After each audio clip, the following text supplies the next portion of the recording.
কৰ্ণাটকত আৰম্ভ বিজেপিৰ অপাৰেশ্যন লোটাছ। কৰ্ণাটকত কংগ্ৰেছ চৰকাৰ উফৰাবলৈ বিজেপিৰ ব্লুপ্ৰিণ্ট। কংগ্ৰেছী বিধায়কলৈ 100 কোটি টকাৰ অফাৰ।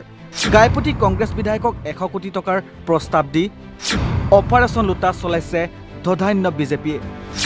বিজেপিৰ বিৰুদ্ধে ভয়ংকৰ অভিযোগ কংগ্ৰেছী বিধায়কৰ। প্ৰতিদিনে বিজেপিয়ে পৰিকল্পনা কৰিছে। কৰ্ণাটকত অপাৰেশ্যন লোটাছ চলাই বিজেপিয়ে কংগ্ৰেছ চৰকাৰক উফৰাবলৈ ভয়ংকৰ ষড়যন্ত্ৰ কৰিছে।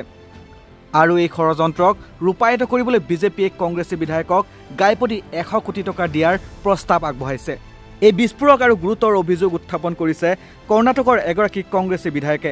কৰ্ণাটকৰ মাণ্ডিয়াৰ কংগ্ৰেছৰ বিধায়ক ৰবি কুমাৰ গৌৰাই এই অভিযোগ উত্থাপন কৰি কয় যে বিজেপিয়ে কংগ্ৰেছ বিধায়কক প্ৰলোভিত কৰি চৰকাৰক অস্থিৰ কৰিবলৈ চেষ্টা কৰিছে।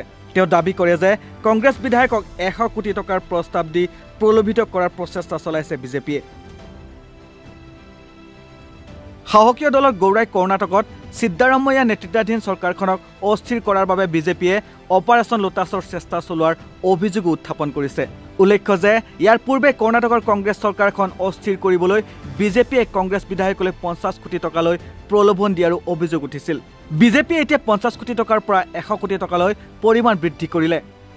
এজন লোকে এদিন আগতে ফোন কৰি মোক কৈছিল যে 50 জন বিধায়ক ক্ৰয় কৰিবলৈ বিজেপিয়ে 100 কোটি দিবলৈ সাজু, অৰ্থাৎ পূৰ্বৰ 50 কোটি টকাৰ পৰা পৰিমাণ দুগুণ বৃদ্ধি কৰি 100 কোটি টকা দিবলৈ সাজু হৈছে বিজেপিয়ে। প্ৰতিদিনে তেওঁলোকে অৰ্থাৎ বিজেপিয়ে আমাৰ চৰকাৰক উফৰাবলৈ পৰিকল্পনা কৰিছে।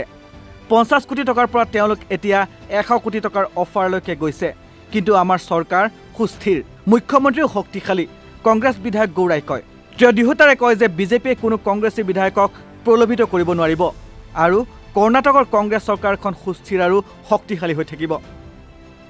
গৌৰাই কৰ্ণাটকত কংগ্ৰেছ চৰকাৰক অস্থিৰ কৰাৰ বাবে বিজেপিৰ ৰাষ্ট্ৰীয় সাধাৰণ সম্পাদক BL সন্তোষ, কেন্দ্ৰীয় মন্ত্ৰী শোভা কৰন্দলাজে আৰু প্ৰহ্লাদ যোশীৰ লগতে জেডিৰ HD কুমাৰস্বামী একেলগে কাম কৰাৰ অভিযোগ কৰে। তেওঁ আৰু কয় যে 134 জন বিধায়কৰ সৈতে মুখ্যমন্ত্ৰীৰ নেতৃত্বত কংগ্ৰেছ চৰকাৰখন শিলৰ দৰে শক্তিশালী, জনপ্ৰিয় আৰু এই চৰকাৰক উৎখাত কৰাটো অসম্ভৱ। গৌৰাই অভিযোগ কৰে যে বিজেপিৰ দালালসকলে কংগ্ৰেছৰ বিধায়কসকলৰ সৈতে দৈনিক যোগাযোগ কৰি আছে। কৰ্ণাটকত কংগ্ৰেছ শক্তিশালী হোৱাৰ বাবে চৰকাৰক অস্থিৰ কৰিবলৈ তেওঁলোকক কিনিবলৈ চেষ্টা কৰিছে। আমাৰ কোনো বিধায়কে তেওঁলোকৰ জালত নপৰে বুলিও তেওঁ দৃঢ়তাৰে কয়।